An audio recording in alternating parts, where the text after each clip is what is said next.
Good morning. Good morning. It's time for Midweek Motivation Live with me, your host, Patrick Lee. I hope y'all are doing all right.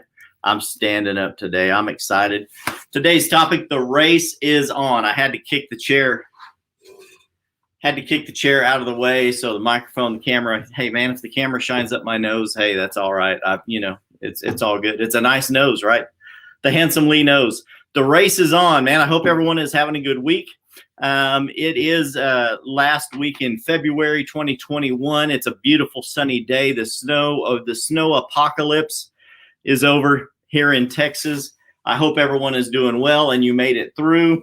Last week I promised you, or at least attempted to promise you, we'd work on comments. I've gone in and adjusted a bunch of settings in Facebook and YouTube, and they have let me know that comments are supposed to work today. We will see if that works and we can get your comments back in so we can see them during the show. They have made some changes to the privacy rules and the commenting ability through this app. So I've had to jump through a bunch of hoops to try to make that work again. If that doesn't work, we'll switch back to, we'll move to a different streaming service if we have to, but I want to keep your comments online. So yeah, people are already tuning in. People are already liking and loving the show. We're excited for that.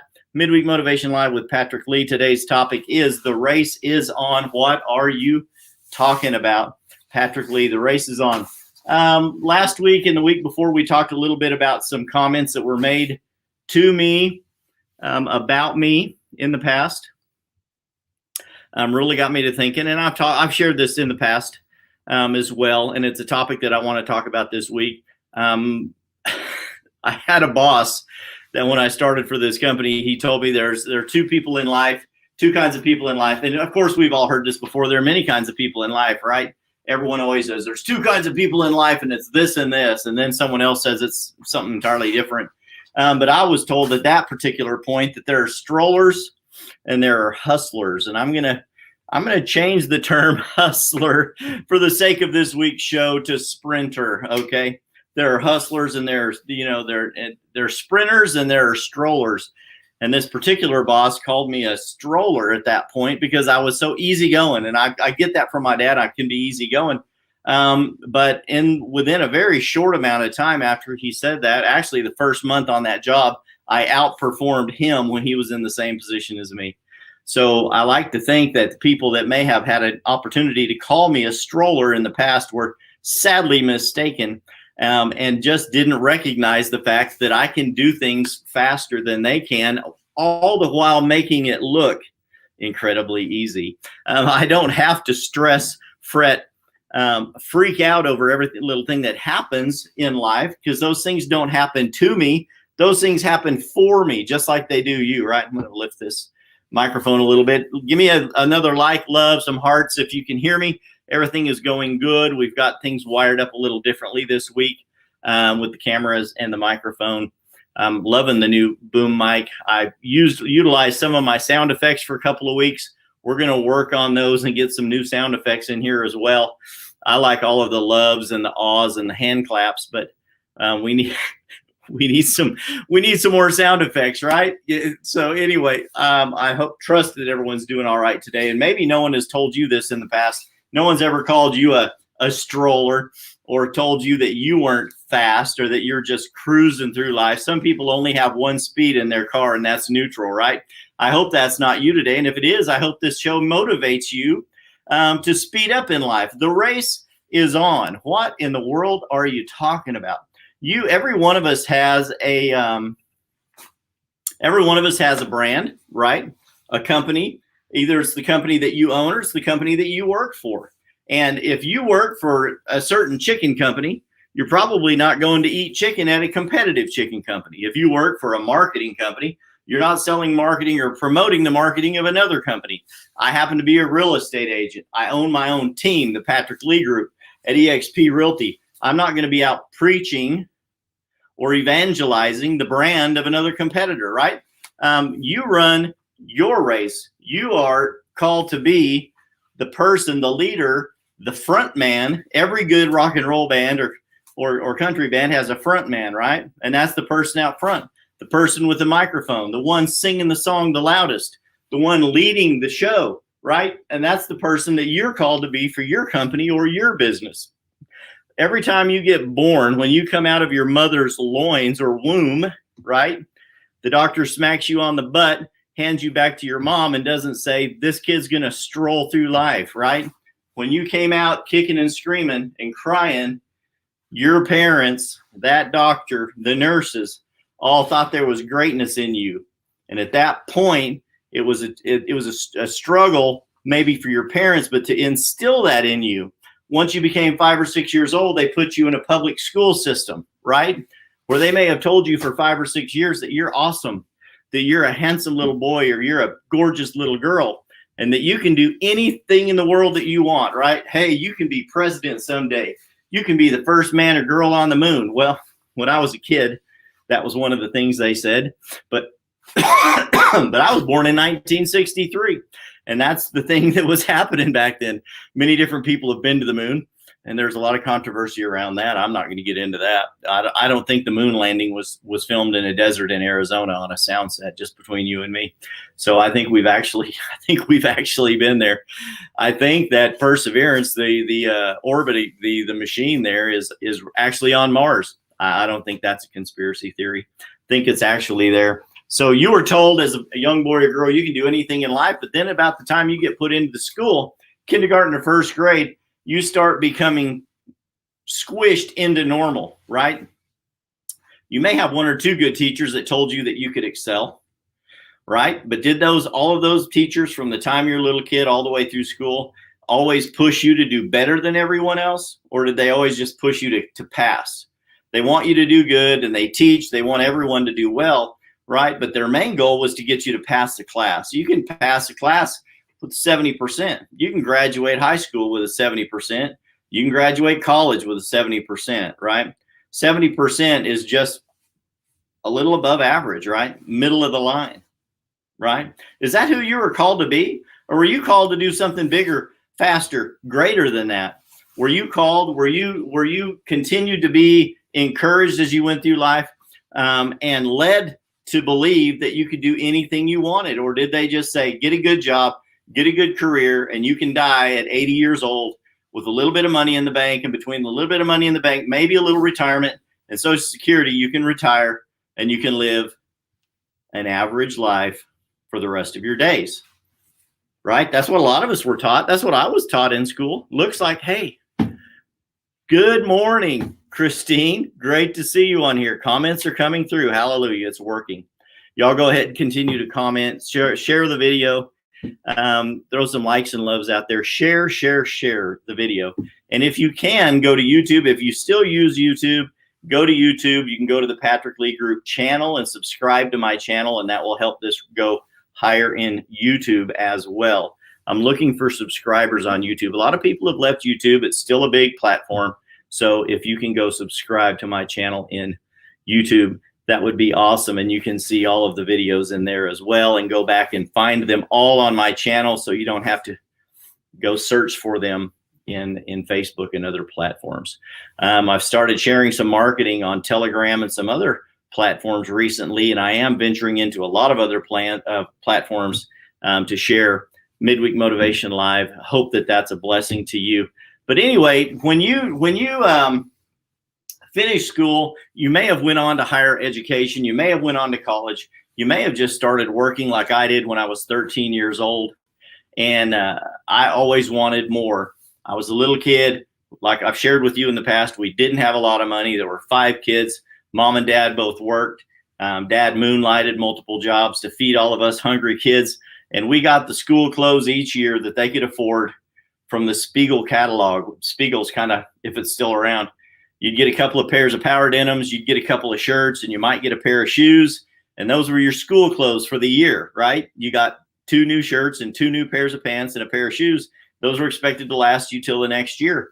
Well, by the time I got to high school, when I was a freshman in high school, you'll find this funny, but I started school a year early. So I was my freshman year, for the first 2 months, I was only 12 years old in the 9th grade. And I always wanted more. So my oldest sister, Debbie, at that time, I'm next to the youngest. Debbie was the oldest. When Debbie was about 15, she went out and started getting jobs. She wanted more. So she went out and got a job doing janitorial work for a local restaurant, bought her own first car, started buying her own clothes, started being a blessing to her brothers and sisters. And I wanted the same thing. At 13 years old, I wanted to start finding ways to earn money. And when I was younger, I'd go walk dogs. I'd do all kinds of things to earn money, to go to the fair or to buy candy or whatever. And then my dad would like pay me to sing in church. They would want someone to sing a special song. So my dad would pay me. He would like give me a quarter and say, hey, go stand up in front of all these people and sing a song in our little country church.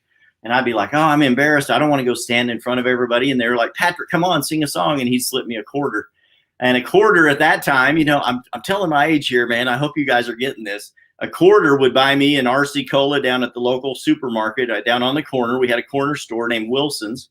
And I could get a 10-cent comic book, which I loved, and an ice cold RC Cola for 25 cents.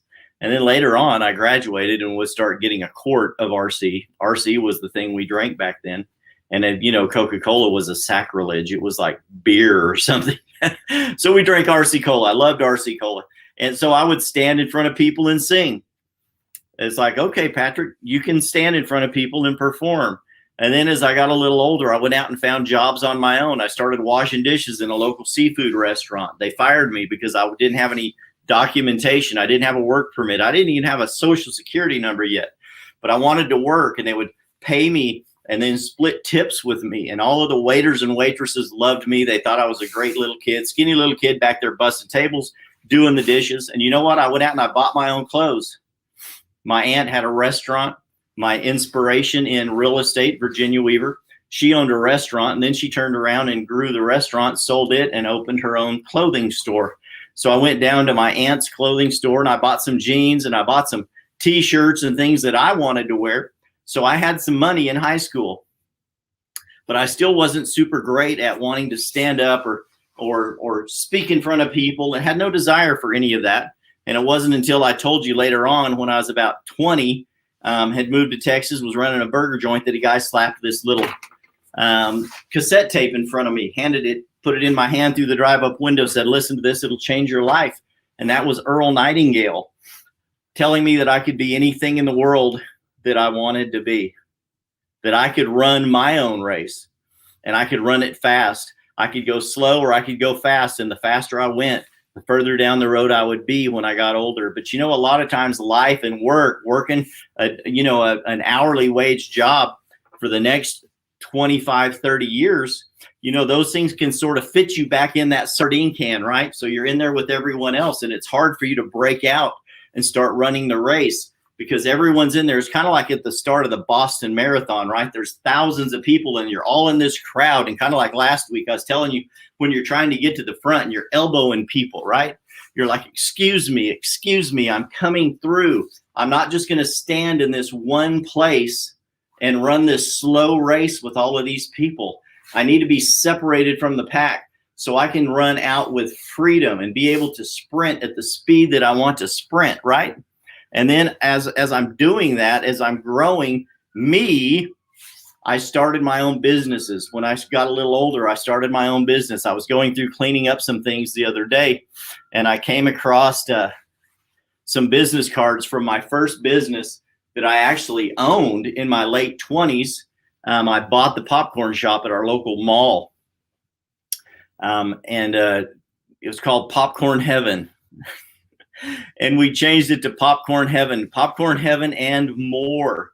And that was a big thing to do back in those days. So I bought the popcorn shop in the mall, and it ended up becoming mainly the mall itself. The food court in the mall. I was the food guy. So I had 62 flavors of popcorn. We had a bakery in there. We had sandwiches in there. It's kind of like a Subway in the beginning of those days. Candy, chocolates, all the soft drinks, then all the concession store foods, you know, cotton candy and ices and pretzels and we sold all of those. So I ran them all, food court for a few years, and then sold that, made a profit. We moved back to Amarillo, and I went back to work in the bakery business for a few years, and then wanted to get out of that. I never wanted to stay in this. For some reason, I had something inside me that says, you got to run your race, Patrick. You got to get out there and do your own thing.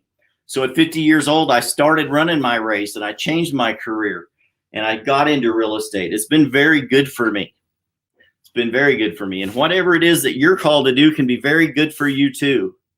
And my encouragement to you is, if you find yourself in that race, if you have your business that you've started, you must become the herald or the evangelist for your company, your brand, your race. What is a herald or an evangelist? In the church world, evangelist is the big name, the big preacher that's on TV and they're traveling all over the country. My favorite one used to be Billy Graham. If you ever watched the Billy Graham crusade, he was the preacher to many presidents here in America. And when Billy Graham threw a crusade, he was out there on stage in front of tens of thousands, sometimes 100,000s of people. What is the herald? In the old days, back in the knights and medieval days, the herald was the person who came in front of the important person, the king, the knight, whoever it was. The herald was the person who came out front and announced what was going on. So you must become the herald, the announcer, the evangelist, the preacher for your company, your brand, your race. You don't want to be out promoting someone else's brand. If you sell shoes, you need to believe absolutely 100% that your shoes are the best shoes on the market. I believe for my team that my team is the best team in Amarillo and the surrounding area selling real estate, right? There are over 900 realtors in the Amarillo area, members of our MLS. Our team, we started last April. The team I was on previously always did well. The previous team I was on before that was one of the first top 10 teams in Amarillo. So teams come and go, and I get that. But my goal is always to be on the front page of the top agents in town, right? The front page has at least the front top 100. And if you can be in the first 100 of over 900, that's doing pretty good, right? So I've always strived to be there. We're way there. This last year, we started our team in about 8 months. By the end of the year, from the time we started to the team till we ended the year, we were just under the top 25 in Amarillo. That's incredible for me. So there are days that I feel like I'm strolling a little bit, like I'm slowing down, and I constantly have to be reminded that I'm not a stroller, I'm a sprinter. I have a goal, I have a dream, and the things that we want to achieve. We're not going to loosen our morals or our integrity to get that. So if it takes a little bit longer, that's okay. And it's okay for you too. Stick to your dreams, your goals, your morals and values, and you can eventually have the things that you want. It may take you a little longer because there are systems in this world that can make things happen a lot faster. Trust me, they're very tempting and shiny, and they can drag you into this. But you have to stick to becoming the person or being the person that you have always wanted to be, that you've dreamed about being, that your goals are important, your morals and your values are important. Stick to those. Don't allow yourself to be weakened, stretched, or loosened to someone else's set of morals or guidelines. It's very important. Remember that, okay? How important is your goal to you? Is your company important to you? Have you started a brand? Got the phone's blowing up. We have multiple properties. We're getting multiple offers on listings that we're negotiating and multiple showings on brand new listings that just hit the market. That's incredible. I've tried to turn my phone over so I don't see it, but it's exciting. It gets me jazzed when I see all that activity. How important is your goal, your company, your brand? See, those things are important to me because this is what I do. So when I see that, I'm just more jazzed and more excited about moving forward, doing the thing, I'm running my race, right? I'm running my race. I want you to run your race. I don't want you to run my race unless you have joined my team and locked arms with me and said, I want to run with you. When you lock arms with me and want to run with me, that gets me going, right? How about a lender? Absolutely, right? I've locked arms with Terry McCaffrey. He's commenting on here, watching the video right now. Terry's is a new great friend and amazing lender. So I've locked arms with Terry, and Terry's running my race with me. A lot of people that watch the show are running this race with me that you see commenting week after week. They're cheering me on. They're running their race, but they're cheering me on as I run my race too. And I want to cheer you on as you run your race. but you're called to be the leader, the evangelist, the herald of your brand. You can do this, but you have got to make up your mind to say, am I going to be a stroller, or am I going to be a sprinter? If I'm going to run my race, am I going to run my race as hard and as fast as I can, at the best speed that I can, separating myself from the competition, getting out front and leading? Now, there are some tactics that come along with running a race, and marathon runners sometimes will conserve their energy by running behind the pack, not staying in the pack, but they'll run a little bit behind the pack. And then when the heat is on and you start getting closer to your goal, you'll always see them kick in their move. And when they kick, right, that's when they pass everyone up and they springboard themselves over the finish line as the winner, because they've conserved a little energy as they're running the race. Remember this, if you knew how close many of your finish lines are, you wouldn't be running this like a marathon. You would be sprinting. How many of you ever know when the finish line is in plain sight and you see that it's attainable, achievable, you start running faster because you can see it, right? I've always had a carrot put in front of me, and you've always seen the old the analogy and the pictures and the cartoons of people trying to get the horse to move the wagon, to pull the wagon, or the donkey to move, and they have a carrot on a stick way out there in front of them, right? And they want the carrot, so they start moving towards the carrot. Well, the carrot is always just out ahead of them, and it's never reachable. When you get to the goal, when you get to your destination, they'll turn around and give the carrot to the horse or the donkey or whatever. Well, I've always had different kinds of carrots dropped in front of me. When I was a kid and I didn't want to do my schoolwork, my teacher put a sticker board on the wall. Said, Patrick, when you do your work, you get a pretty sticker, a big gold star, a check mark on the board. And all I needed when I was in the second grade was a sticker to motivate me to move forward. Then when it gets a little older, when my dad wants me to sing in church and I don't want to stand up in front of people and sing in church, my dad gives me a quarter, and that quarter gives me a comic book and a Coca-Cola or an RC Cola down at the store. That motivated me. Well, as you get a little older, you need something more than that, right? When you set goals and dreams, you need to have those things out in front of you, have them close enough to be attainable, but stretch you to move faster to get them. But sometimes you have to change the carrot, right? It moved from a sticker to a quarter to a position. Maybe it's a position in your job. It's like, hey, I don't want to just be a laborer. I want to be the manager or the assistant manager, the crew chief, and then a manager. When I was about 19, I went to work with a buddy at a gas station. There were only two of us, and he was working ahead of me. So he was the manager, and he hired me, and I was the assistant manager. Funny how that works, right? There's only two people there. So both of us happen to be in management. Both of us, since that day, have always been in management everywhere we've ever worked, all the way up to owning our own businesses. And that's my best friend, Aaron Simons, out in Oregon. He got this job working at the gas station. And I was working at a church upstate and working at a burger joint. And I talked about this before. I was the fry cook, and I wanted to be the burger maker. And that's funny because that was me. I've shared this in videos. They put you on French fries first or clean up first, but you're not going to be the burger guy because the burgers are important. If you're going to make a Whopper, you better do it right. So I was the fry guy. It was kind of hard to mess up the fries. I was the fry cook, but then I wanted to be the burger guy. Then I wanted to be the assistant manager because you get more attention, you get more authority, right? So everywhere I've went, I've always wanted to be in management. And since I went to work at that gas station, every job I've ever had, I've moved into management quickly because it's better. The view is better. The stress load is higher, but the view is better. Okay. So sometimes in your career, you may need the carrot changed, whatever it is that's going to motivate you to get you to move forward. With me, real estate was always out there in front of me, and I knew I could have the life I wanted to live and the things in life that I wanted to have for my family. And if I could promote my own brand enough and run my race enough, I would retire when I was ready to retire on the terms I wanted to retire on.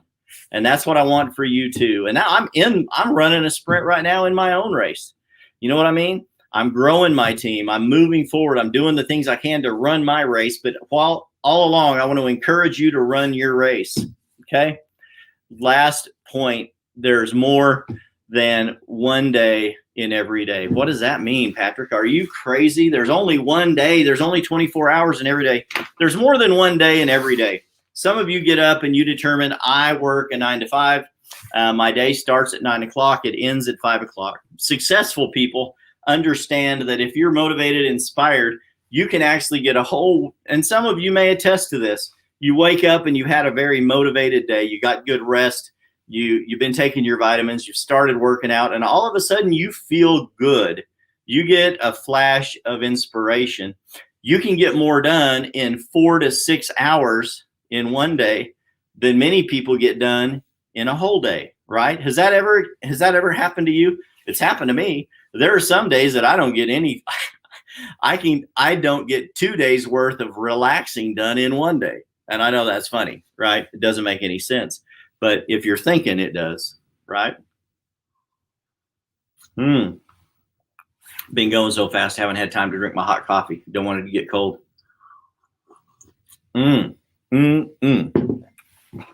Successful people realize that if you get up, start your day right, get motivated right, you can get more done in 6 hours of one day than many people get done in all day.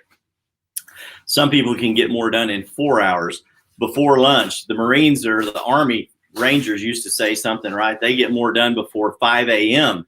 than many people get done all day because they start early, they start their day right, and they hit it hard. I'm not telling you that you have to do that, but I am telling you that if you start your day right, you plan your day in advance, you can get more done by noon than many people get done all day. And if you can do that, you have the whole afternoon to go out and work another day. You can get 2 days worth of work done in one day. There's more than one day in every day. If you'll plan your work your plan, you'd be amazed at how much you can get done in one day. Spend the first half of your day getting a day's worth of work done. Then spend your afternoon after you've had a good lunch doing more appointments, talking to more people, getting another day's worth of work done in the afternoon. Some people get home at 6 o'clock and they hit the couch. They eat dinner and they never leave the couch till they go to bed. Then they sleep in the next day. They drag themselves out of bed at 10 or 11 and they're like, oh, Lord, it's another day.